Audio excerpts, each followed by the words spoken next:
আসসালামু আলাইকুম বন্ধুরা, আমি আজকে নিয়ে আসলাম হাতে মাখানো মুরগির মাংসের ভুনা।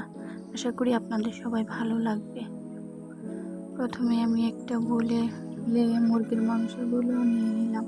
তারপর 1 কাপ পরিমাণে পেঁয়াজ কুচি, 1.5 চামচ পরিমাণের রসুন বাটা, 1 চামচ আদা বাটা, হলুদ বাটা 1 চামচ, তারপরে আপনার মরিচ ঝাল মতো, আপনার যতটুকু ঝাল খান সেই পরিমাণ মতো, তারপরে জিরে গুঁড়ো, ধনিয়া গুঁড়ো দিয়ে ভালো করে মাখাতে হবে। তারপর চুলায় একটু প্যান বসিয়ে দেব। তারপর সেখানে পরিমাণ মতো তেল দিয়ে দেব। 1 কাপ পরিমাণের মতো পেঁয়াজ কুচি দিয়ে এগুলোকে ভালো করে ব্রাউন কালার করে নিতে হবে। তারপর যে মুরগির মাংসগুলো সেখানে অ্যাড করতে হবে। কিছুটা পরিমাণে পানি দিয়ে দিতে হবে। তারপর এগুলোকে আর একটু হালকা আঁচে নাড়তে হবে। তারপর সেখানে তেজপাতা 4টা দিয়ে দেবেন, দিয়ে ভালো করে কষাতে হবে।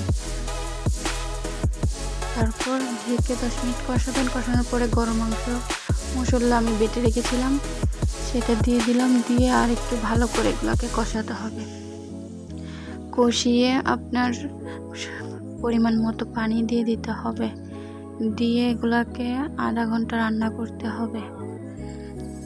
এখন আমি এগুলাকে ঢেকে দিব। ঢেকে আধা ঘন্টা রান্না করব। আমি 15 মিনিট পরে আসছি, এসে দেখে আমার তরকারিটা এখনো হয় নাই, তাই আবার ঢেকে দিব। ঢেকে আরও আধা ঘন্টা রান্না করব। এই তো এখন আমার তরকারিটা পারফেক্টলি হয়ে গেছে, তাই আমি চুলাটা বন্ধ করে দিব। এই তো আমার তরকারিটা পারফেক্টভাবে হয়ে গেছে। আমার ভিডিওটা যদি আপনাদের ভালো লাগে তাহলে লাইক, কমেন্ট, শেয়ার করে দিবেন। আমার ভিডিওটা সবার মাঝে শেয়ার করে দিবেন আর সাবস্ক্রাইব করে দিবেন। আশা করি আপনাদের ভালো লাগছে। ধন্যবাদ সবাইকে।